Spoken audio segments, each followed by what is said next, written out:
Amatshana omthwakazi omuhle silamukela njalo kwesinye isiqephu sethu sezindaba ngumsakazo we-Citizens Movement Radio. Namhla kungolwesihlanu zili-19 kuMpalakazi ngomnyaka ka-2025. Indaba lizetshulelwa nguKhethiwe Chuma. Ngesikhangele kwesihamba phambili namhlanje kumsakazo we-Citizens Movement Radio.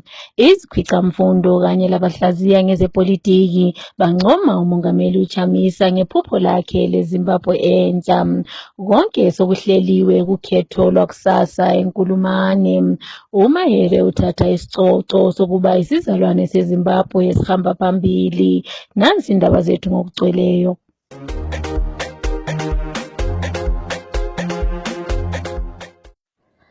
Umthungameli webandla eliphikisayo uNelson Chamisa usengconywe kakhulu ngephupho lakhe alalo ngelizwe laseZimbabwe. Lokhu kuza ngemva kwenkulumo yakhe ayethule izolo lapho abeveza okumele kwenziwe ukuze kutshintshwe umkhonomi welizwe.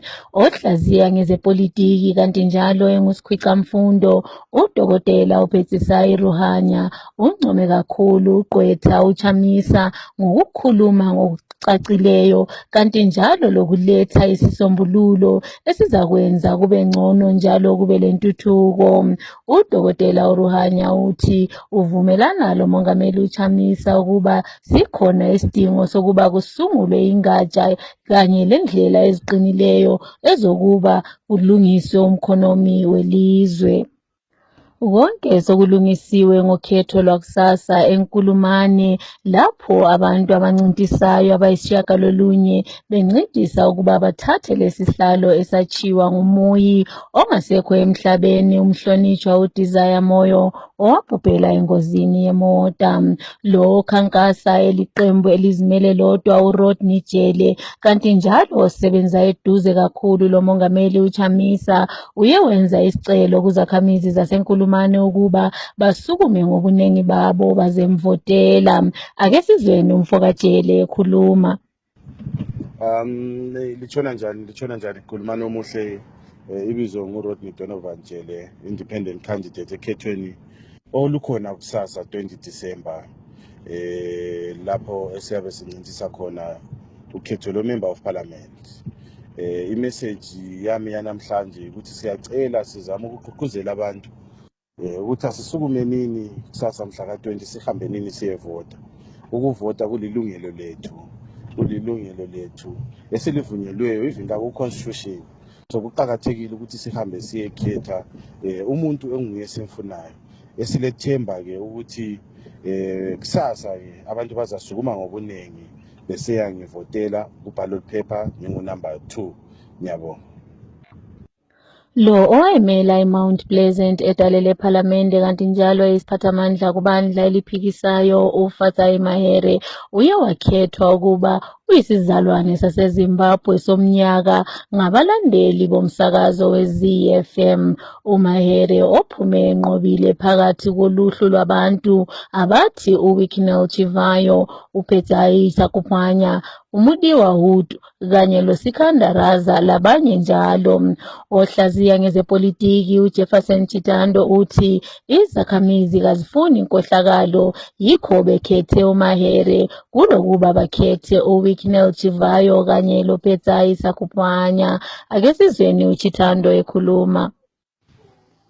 Congratulations to former member of parliament for Mount Pleasant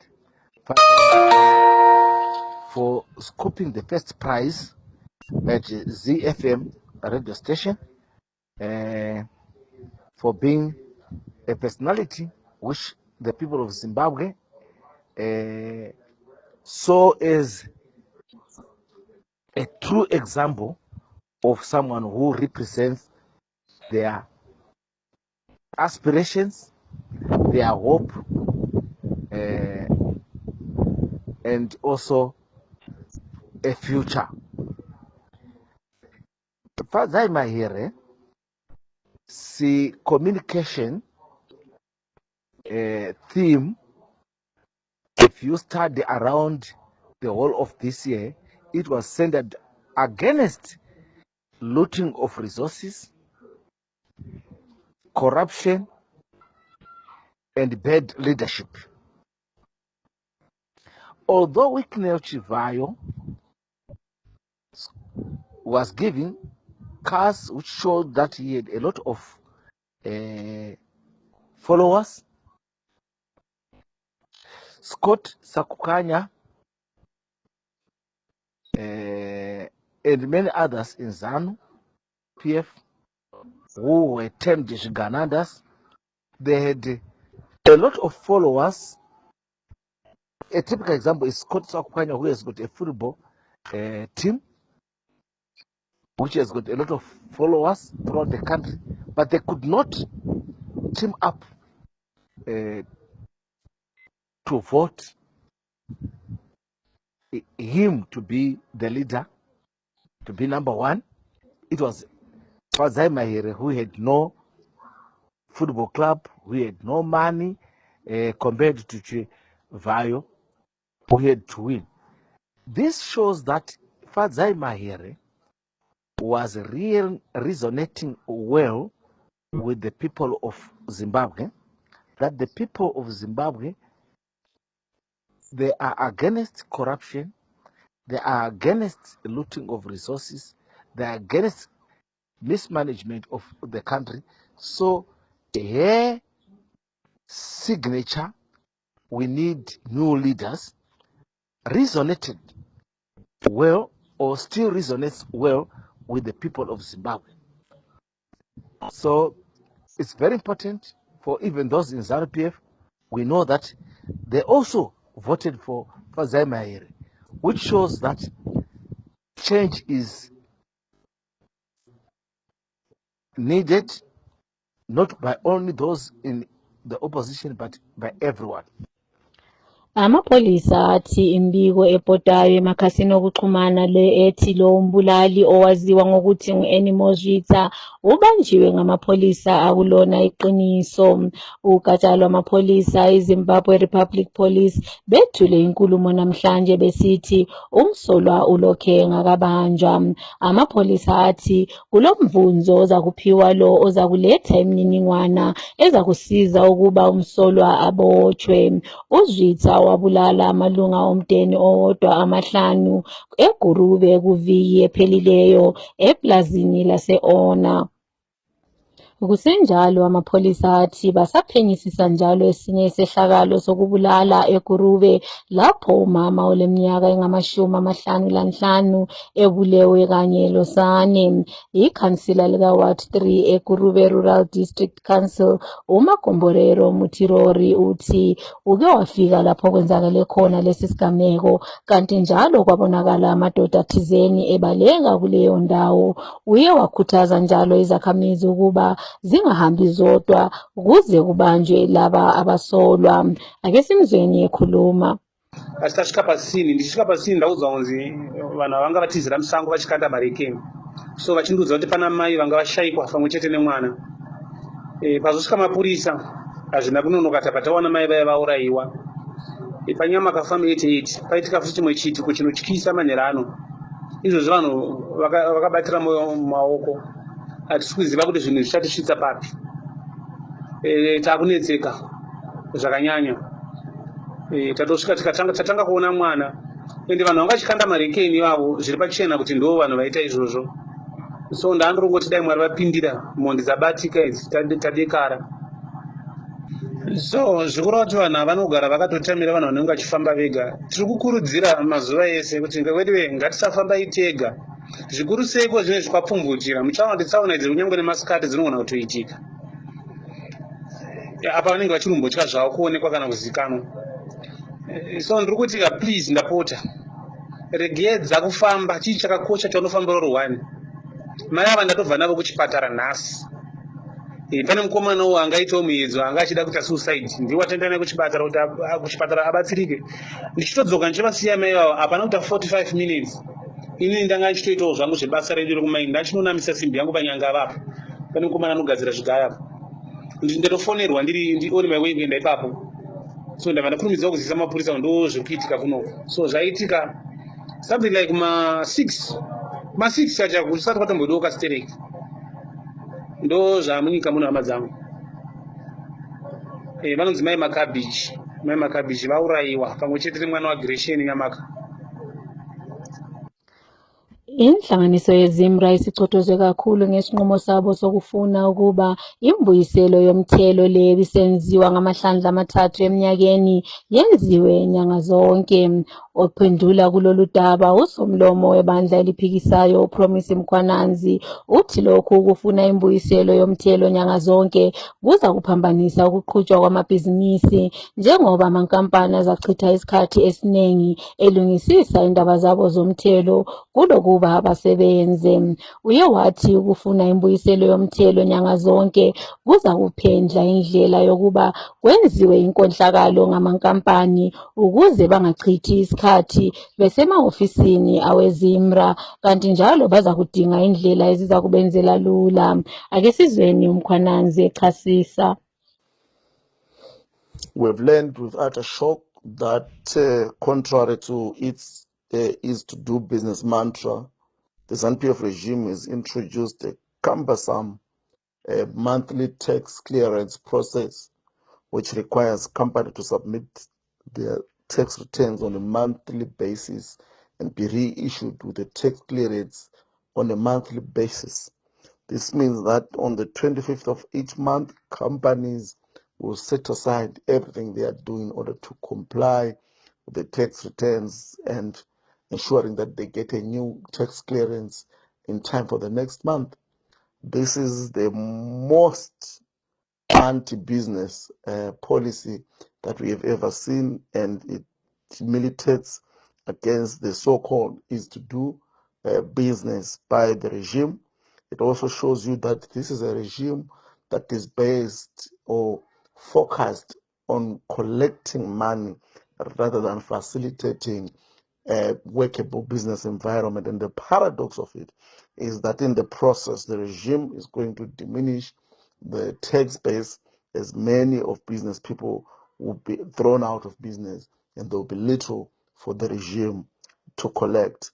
And secondly, many people will go back to the informal sector in an attempt to evade the cumbersome tax requirements, which will further adversely affect the economy. So we are dealing with people who are not knowledgeable or unaware of the process of ensuring that the environment for business is conducive and works in favor not just of the public, but also when business works in favor of the public, it also increases the revenue base of that particular country. Abantu abasha esabelweni seMashonaland Central sebezwakalise elabo ilizwi lapho bethi bafuna kukhululwe uGodfrey Karembera ongwebandla eliphikisayo kanti njalo owaziwa ngokuthi nguMatsibaba Beshanduko, lo ongcitshwe isibambiso kanti njalo icala lakhe lidluliselwe kwinyanga ezayo mhla zili-14.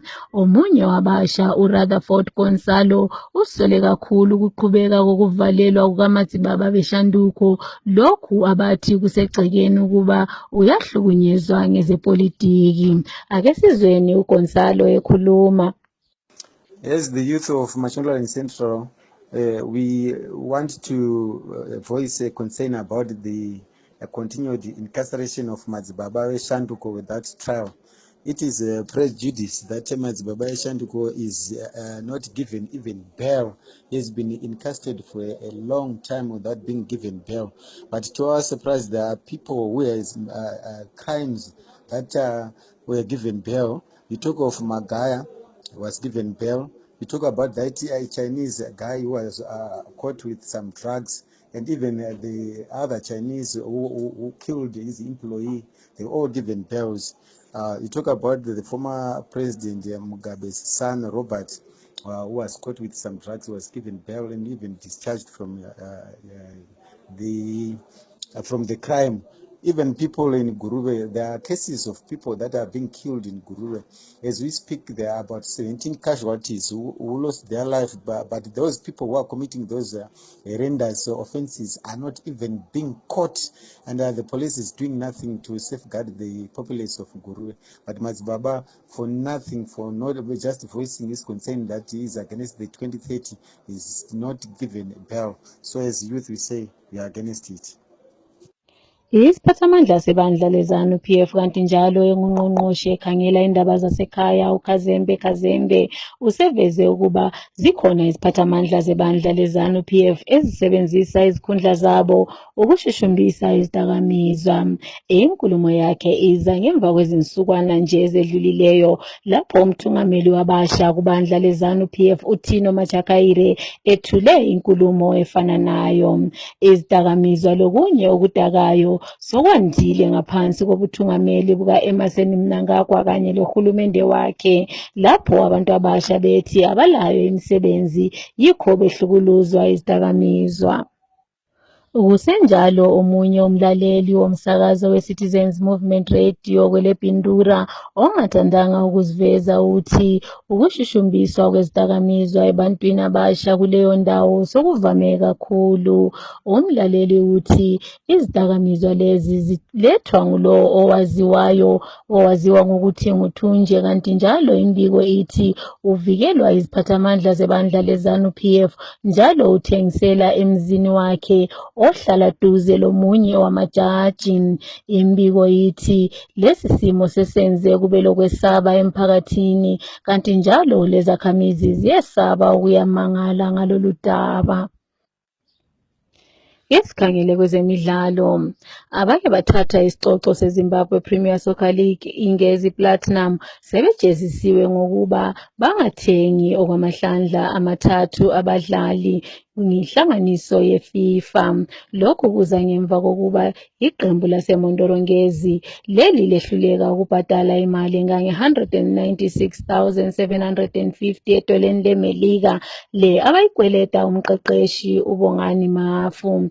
Ingezi Platinum njalo kubikwa kumele ibhadale imali engange-600,000 etoleni leMelika le abayikweleta lo owayengumqeqeshi uBenjani Mwaruwaru. Lokho sokungabenza bathole njalo esinye isijesiso sivela kuFIFA.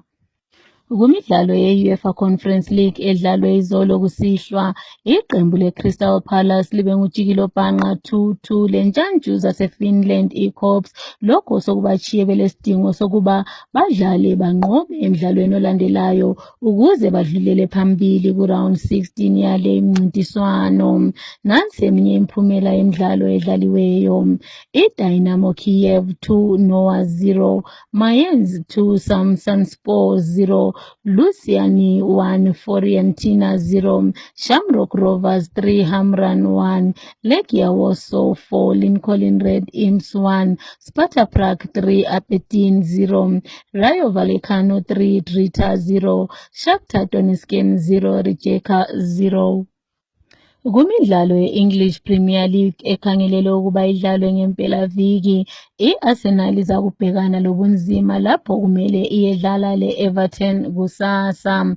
Nansi eminye imidlalo eza kudlalwa ngempelaviki.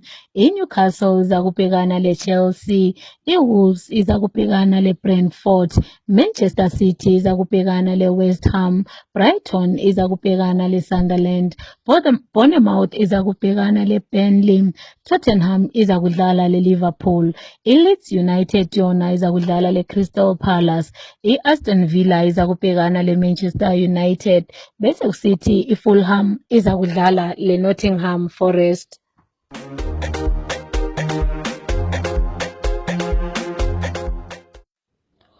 Ukuziphetha lezi ndaba kumsakazo we-Citizens Movement Radio nanze bezihamba phambili. Izifundiswa kanye labahlaziya ngezepolitiki sebencome kakhulu umongameli uChamisa ngephupho lakhe leZimbabwe entsha. Konke sekuhleliwe ngokhetho lwasenkulumane kusasa. uMahere uthatha isicoco sokuba isizalwane saseZimbabwe esihamba phambili. Siziphetha lapha lezi ndaba.